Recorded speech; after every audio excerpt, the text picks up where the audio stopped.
memiliki aktuator, yang oleh aktuator kemudian akan dijadikan menjadi sebuah sinyal bagi bidang kendali, kemudian akan merubah respon daripada pesawat udara. Ini mungkin teman-teman pada udah tahu, tentunya ya, dan hari ini makanya kita agak santai aja pelajarannya. Bidang kendali ada ini yang disebut sebagai bidang kendali primer, aileron, rudder, elevator, dan throttle. Ini adalah bidang kendali yang benar-benar langsung digerakkan oleh pilot untuk kemudian memberikan efek langsung terhadap gerak pesawat, gitu ya. Sedangkan ada lagi secondary flight control atau bidang kendali sekunder, fungsinya lebih untuk meringankan kerja atau workload daripada pilot. Misalnya ada yang disebut sebagai trim tab, ya ini untuk pesawat-pesawat konvensional, pesawat mechanical linkage yang reversible. Kalau digerakin, misalnya kita mau climb nih, digerakin, atau kita lagi mau cruise, ada satu kondisi elevator tertentu untuk setiap speed akan beda-beda. Nggak mungkin kita tahan aja gitu ya, elevatornya akan berat bagi pilot, apalagi misalnya terbangnya mungkin 2 jam misalnya gitu. Ada yang disebut trim tab. Trim tab fungsinya untuk menolkan force yang ada di stick sehingga pilot kemudian bisa hands free. Kemudian ya flap ini juga dimasuknya ke dalam secondary flight control karena tidak berfungsi sepanjang flight dan ada spoiler. Ya ini contoh daripada control system. Jadi semua ini bisa menjadikan input. Kalau kita udah ngomongin kontrol sistem, bidang yang kemudian dikendalikan, ya ini adalah input artinya. Jadi ini semua bisa menjadi input bagi pesawat udara. Apa sih flight control system dan kenapa kita perlu untuk tahu flight control system? Karena apa kira-kira? Ayo. Ya karena pesawat itu nggak semuanya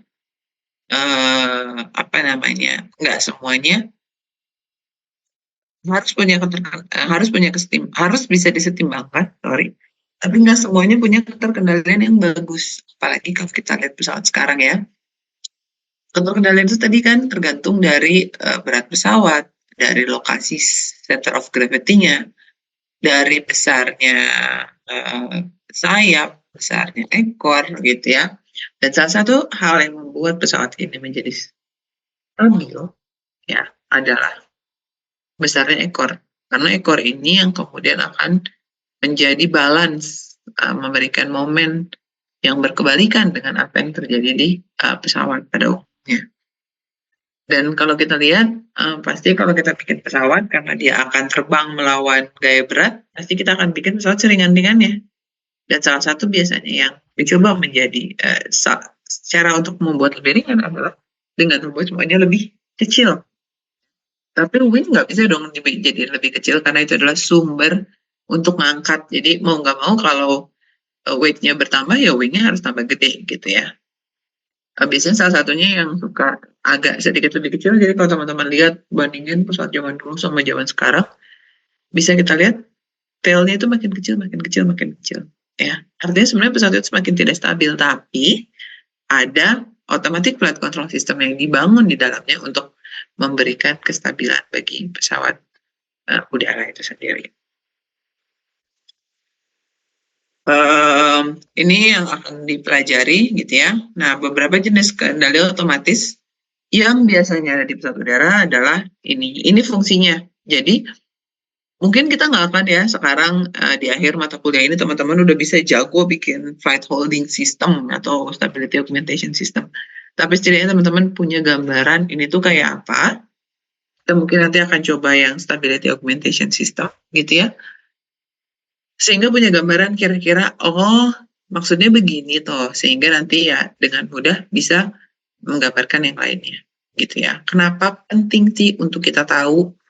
Ya kalau misalnya kayak gitu ya kenapa kita nggak langsung aja belajar dari awal stability augmentation itu gimana gitu ya. Kenapa kita harus muter-muter kayak belajar orde 2, orde 1 bagaimana impulse response, step response, atau ngapain tadi ngebahas 6 degree of freedom gitu. Karena Kalau kita udah ngomongin kendali, kita harus tahu ini ya, kendali itu adalah kita merancang bagaimana input apa sih input yang diperlukan agar suatu sistem yang kita ketahui itu memiliki output yang kita inginkan. Jadi teman-teman harus bisa menggambarkan sistem itu sendiri. Sistem itu artinya kita harus tahu inputnya apa terhadap sistem tersebut dan outputnya bakal apa. Jadi kita bisa merelasikan hubungan antara input dan output. Itu yang pertama, kenapa sih kita perlu tahu sistem. Yang kedua, kenapa kita perlu tahu six degree of freedom, kenapa kita perlu tahu bidang kendali, karena yang akan kita manipulasi untuk memberikan suatu input bagi pesawat sehingga dia bereaksi sesuai yang kita inginkan tentu adalah bidang kendalinya. Jadi kita harus tahu banget relasinya yang mana gitu ya. Misalnya kalau kita lihat, wah ini nggak stabil nih di pitchingnya misalnya ya. Pitching itu adalah arah sumbu X ya, longitudinal ya, jadi dia berputar di arah sumbu Y.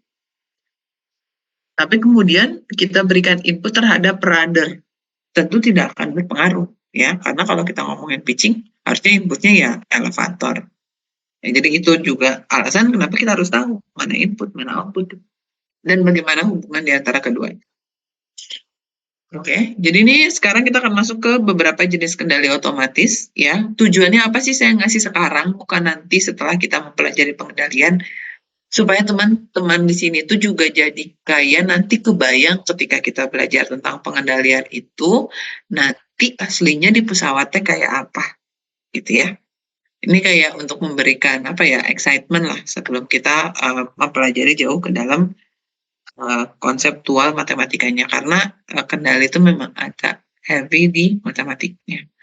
Tapi seperti biasa, saya tidak berharap teman-teman di sini jadi ahli matematika, dan untuk jadi ahli kendali yang super duper juga masih panjang sebenarnya perjalanannya, tapi bisa membuat bagaimana pengendalian suatu sistem, mengerti bagaimana menggambarkan suatu sistem, maka kita akan selalu memanfaatkan TAF ya untuk mencoba meminimalisir bagaimana matematika di dalamnya. Oke, kurang lebih ada 4 jenis sistem kendali, yaitu Trim Flight Holding System, Stability Augmentation System, Command Augmentation System, dan Stability Maker, and Command Optimization. Nggak tahu saya teman-teman di sini ada yang pernah dengar, sudah paham tentang 4 bidang kendali ini? Belum, Bu. Belum ya? Oke. Oke, yang pertama adalah Trim Flight Holding System. Mungkin habis ini, kalau boleh teman-teman, apa ya, lakukan penelitian sendiri ya. Coba tolong saya, karena saya nggak kasih banyak gambar, lebih banyak tulisan. Tapi mungkin kalau teman-teman bisa googling, mencari tahu bagaimana, apa sih ini gambarannya gimana, mungkin ya membantu gitu ya. Visualisasi sangat membantu. Oke, yang pertama adalah Trim Flight Holding System. Trim Flight Holding System ini yang biasanya suka teman-teman dengar sebagai kata-kata autopilot. Ya, autopilot. Jadi, intinya apa sih? Intinya adalah tadi, kalau misalnya kita terbang di suatu kondisi setimbang tertentu, ya, tanpa ada tambahan gaya apapun, kita pertahankan gaya-gaya yang ada, pesawat ini akan terbang dengan kondisi yang konstan. Ya.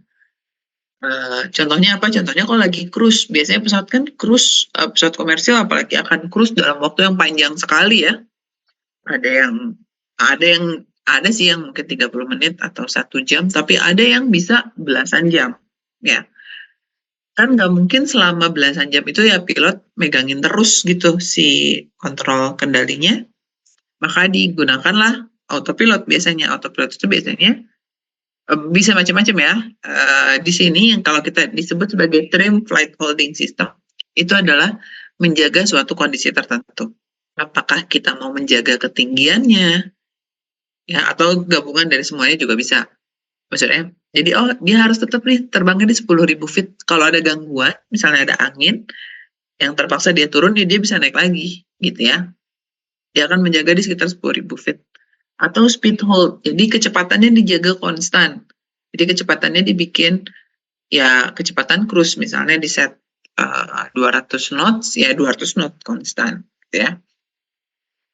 Directional hold, jadi dia menjaga satu jarak satu arah tertentu. Jadi misalnya terbang ke arah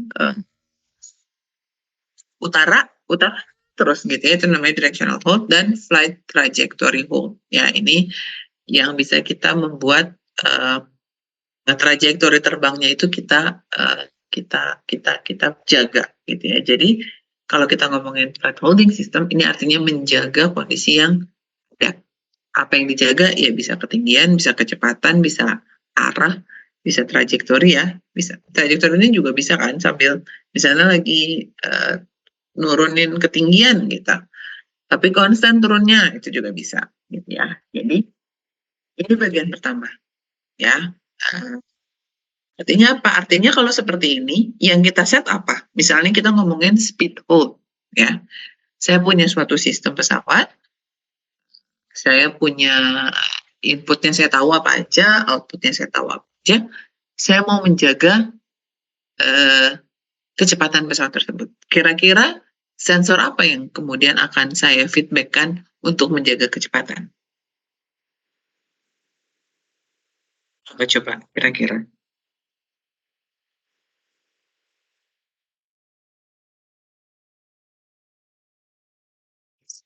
Hah? Kira-kira apa?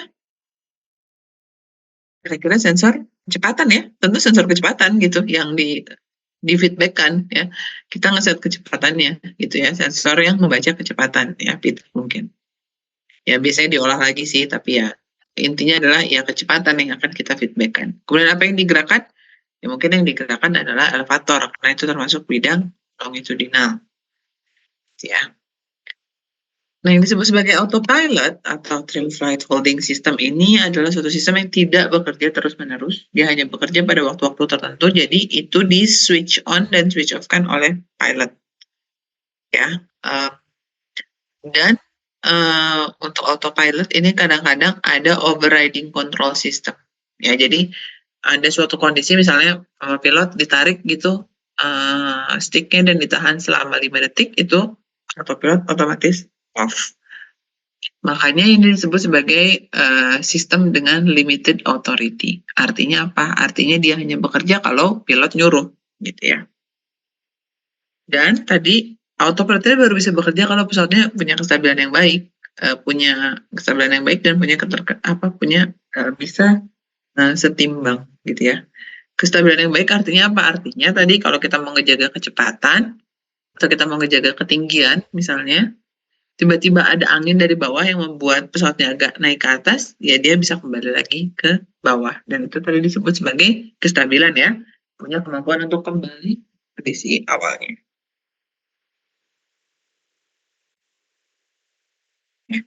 Kurang lebih seperti ini gambarannya ya. Jadi kalau kemarin kita sempat belajar tentang blok diagram, ya ini memang ada blok diagram di sini. Apa yang dikembalikan tadi adalah kecepatan tentunya ini ya. Misalnya ini speed limiter, kita ngebatasin kecepatan. Yang kita feedbackkan adalah kecepatan. Yang kita inputkan adalah elevator. Ya, kalau yang ini adalah heading, menjaga heading. Yang kita balikan tentu sudut heading pesawat itu sendiri. Kurang lebih gambarannya seperti ini. Ada switch untuk menyalakan autopilot. Ada autopilot motor, autopilot loop yang kemudian akan menggerakkan bidang kendali, dan itu akan merubah gerak pesawat. Gerak pesawat perubahannya akan dibaca oleh suatu sensor akan masuk ke autopilot komputer, kemudian akan dibandingkan lagi dengan referensi yang itu adalah trim flight system atau yang disebut sebagai autopilot. Yang kedua adalah stability augmentation system. Tadi autopilot itu bisa bekerja kalau misalnya pesawat ini sudah jelas-jelas stabil. Kemudian gimana kalau pesawat ini agak nggak stabil, tapi nggak parah-parah banget kok, nggak stabilnya. Misalnya kalau kata regulasi, setelah 10 cycle dia harus menghilang, ya ini 12 lah, misalnya gitu ya. Jadi dia punya stabilan yang agak rendah. Tapi tentu itu tidak lolos regulasi dong, karena berbeda gitu ya. Biasanya ada Cara lain itu adalah stability augmentation system, yaitu ada feedback kepada suatu sistem untuk memperbaiki kestabilannya. Contohnya adalah pitch damper, yaw damper, dan roll damper. Bedanya apa? Bedanya kalau di autopilot tadi si control stick-nya akan langsung digerakkan oleh autopilot menggantikan kerjanya pilot, ya. Kalau stability augmentation system ini langsung masuk ke dalam komputer dan dia akan bekerja terus-menerus mau ada input dari pilot ataupun enggak, ya. Dan ini yang kita sebut sebagai partial authority. Kenapa? Karena dia nggak limited karena dia terus bekerja terus-menerus, ya. Mau ada input pilot, nggak ada input pilot, stability augmentation ini selalu bekerja. Tapi biasanya kadang-kadang mereka tidak bekerja di sepanjang flight range karena mungkin misalnya kalau kecepatannya udah tinggi dia stabil kok, kecepatan rendah aja dia nggak stabilnya gitu ya, atau ada kondisi-kondisi tertentu yang membuat si pesawatnya tidak stabil, makanya dia disebut sebagai partial authority. Ya kurang lebih seperti ini gambarannya, biasanya dalam bentuk damper stability augmentation system itu. Tapi lihat di sini tidak ada lagi switch ya. Kalau di pilot kan ada switch on off. Kalau di sini nggak ada, artinya apa? Artinya dia bekerja terus-menerus. Kurang lebih seperti ini ya. Jadi stability augmentation system itu akan selalu ada dalam closed loop pesawat ya. Jadi kalau seperti ini kan closed loop ya. Tapi kita lihat ada dua loopnya. Dia balik dulu sekali, kemudian nanti dia balik lagi untuk loop yang lebih besar. Nah, stability augmentation system itu yang mana? Yang loop kecil. Ya, karena dia yang harus pertama terus-menerus bekerja sebelum diberikan pengendalian jenis-jenis pengendalian lainnya. Yang ketiga adalah command augmentation system. Fungsinya adalah untuk memberikan tambahan power dari pilot input dengan mengoptimalkan input dari pilot terhadap suatu bidang tertentu. Ya, jadi intinya sih ini kayak apa namanya? Ini adalah suatu cara untuk memberikan tambahan input terhadap jadi dia mengkoreksi apa yang pilot berikan, ya. Jadi misalnya kalau misalnya pilot bilang, oh saya mau pitch-nya 10 nih, sekarang pitch-nya 2 gitu kan. Ya ini kita menggunakan command augmentation system, jadi dia akan dengan otomatis mencari bagaimana sih untuk mencapai pitch 10 dengan membandingkan dengan kondisi yang ada sekarang. Ya, di sini kalau teman-teman lihat kata-kata augmentation, artinya itu memperbaiki atau menambah ya. Jadi tadi kalau yang ini kan stability augmentation system, berarti fungsinya adalah untuk menambah kestabilan pesawat. Kalau ini command augmentation system, ini berarti artinya untuk menambah bagaimana suatu komen di pesawat itu bisa diolah. Ini tidak akan saya jabarkan sekarang, ya teman-teman boleh baca sendiri. Ada perbedaan utama antara autopilot, stability augmentation system, dan control augmentation system. Jadi ini lebih teori ya, nanti tolong dibaca aja. Kemudian lebih canggihnya lagi ada stability provider and command optimizer, ya. Jadi pesawat-pesawat yang sudah memiliki flight control computer yang embedded di dalamnya, kemudian terbangnya menggunakan fly-by-wire, ya. Ini biasanya terkadang ditambahkan stability provider and command optimizer untuk menciptakan artificial stability pada suatu pesawat yang umumnya tidak stabil, misalnya pesawat tempur. Tapi kita lihat dia biasanya umumnya pesawat yang seperti ini tidak punya mechanical linkage, jadi semuanya itu fly-by-wire, ya. Jadi semua itu cepat terdistribusi, bisa langsung masuk ke control komputer gitu dan lainnya.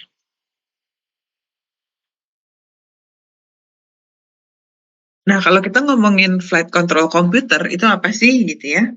Ya sebenarnya control komputernya termasuk di dalamnya tuh terdapat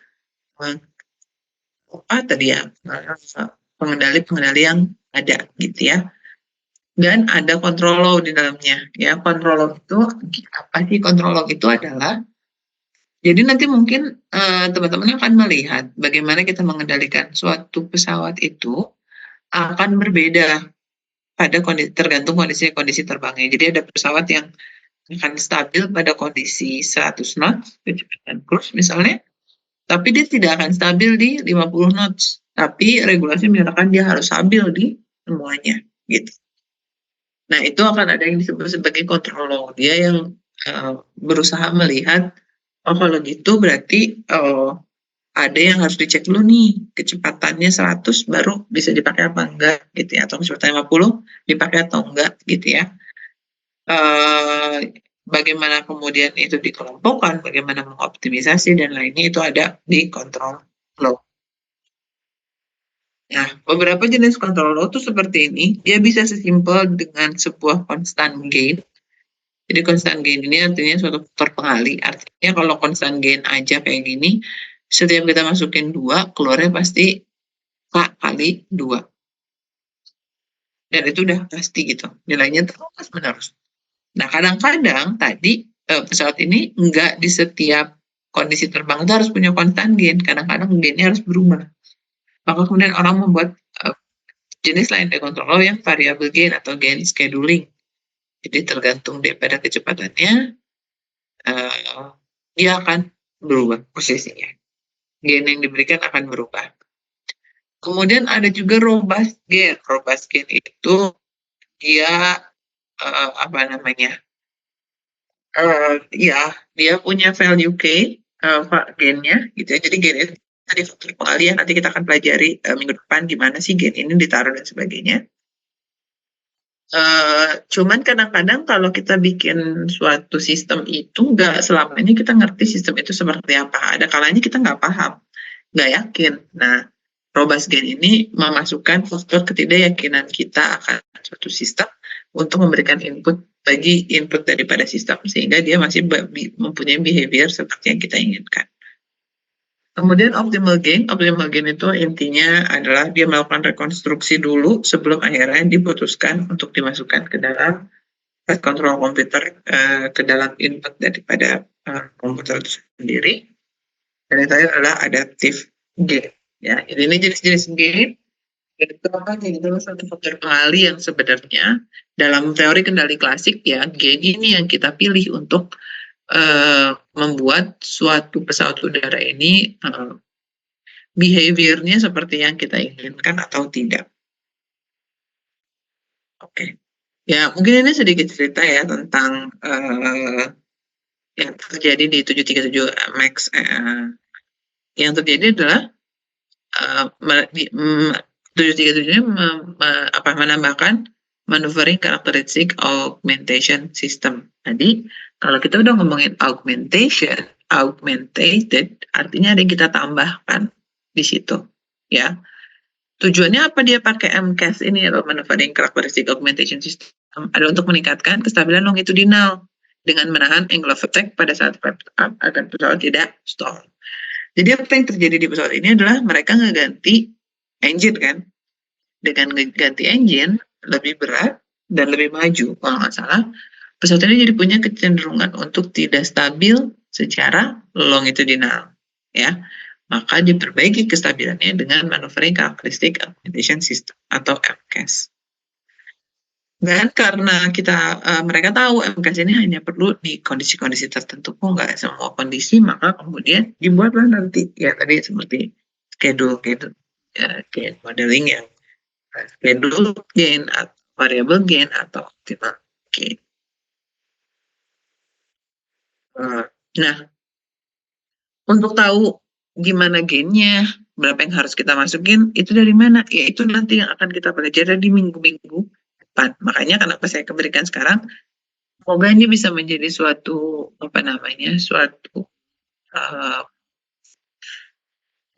suatu motivasi buat teman-teman untuk minggu depan memperhatikan apa yang saya ajari gitu ya. Karena ya di sini intinya tentang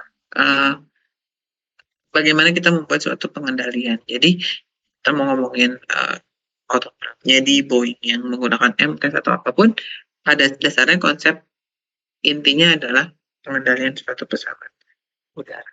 Apakah itu augmented, memperbaiki atau memperbaiki kestabilan misalnya, atau memberikan kestabilan yang memang tidak ada.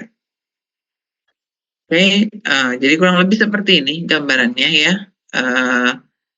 Ini adalah kontrol yang ada di pesawat ya, kemudian akan masuk ke pesawat, tapi dia juga akan kontrol motion ini akan masuk ke kepala daripada pilot, dan itu juga ngefek. Kenapa? Karena sebenarnya kepala, bagaimana cara otak kita bekerja juga ada dinamikanya, karena kita nggak langsung instan bereaksi ya terhadap sesuatu yang ada.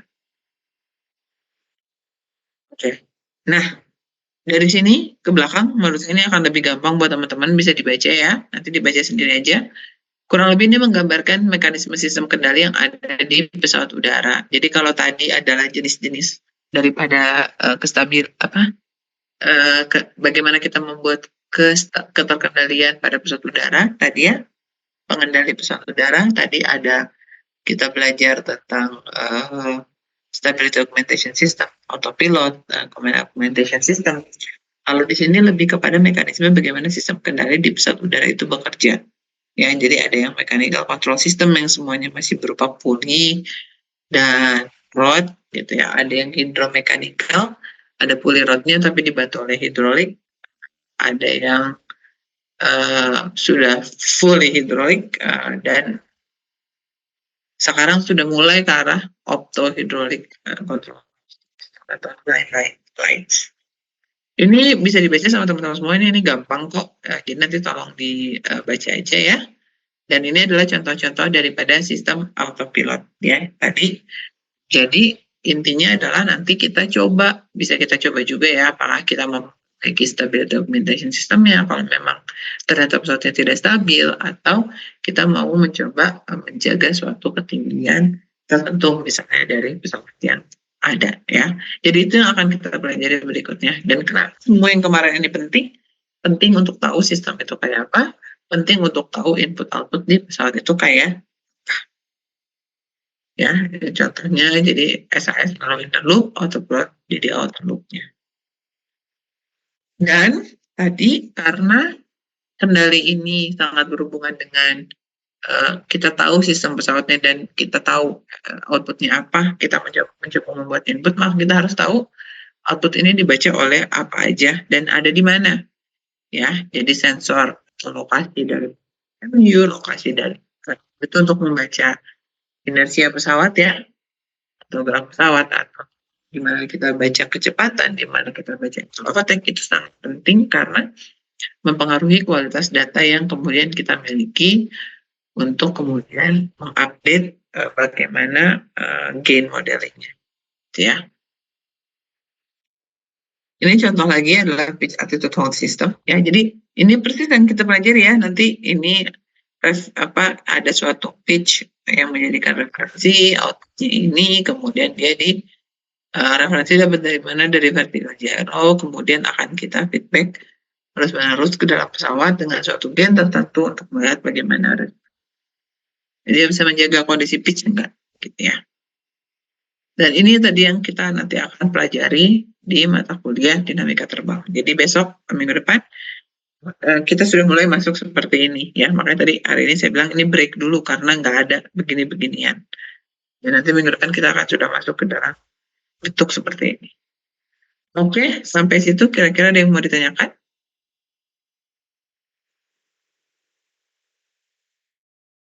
Bu, izin bertanya, Bu. Iya, enggak. Heading hold itu bekerja berdasarkan apa ya, Bu? Heading hold Iya. itu kan menjaga heading ya. Kalau nggak salah ada sensor, yang pasti ada INS. INS itu baca bagaimana perubahan arah kecepatan ya ke arah sumbu X dan sumbu X, Y, Z ya. Tapi juga kan ada compass ya, atau ada GPS ya yang bisa. Jadi inputnya itu nggak mesti dari sensor air data sensor atau yang lain ya, tapi bisa juga dari GPS kan. Kita bisa tahu ya arah heading pesawat ya. Cuman mungkin nanti yang jadi akan menarik adalah buat teman-teman yang benar-benar mau mempelajari ini ya, adalah bagaimana kualitas data daripada setiap sensor yang ada, ya kan? Setiap sensor itu kan punya rate yang berbeda ya untuk Iya. dibaca ya. Nah, itu yang akan masuk ke dalam sistem yang kita buat. Nah, biasanya kan pakai flight control komputer itu. Itu nanti akan mempengaruhi bagaimana pesawat ini akan bereaksi gitu. Ya, terima kasih pertanyaannya. Terima kasih, Bu. Ada lagi yang mau bertanya?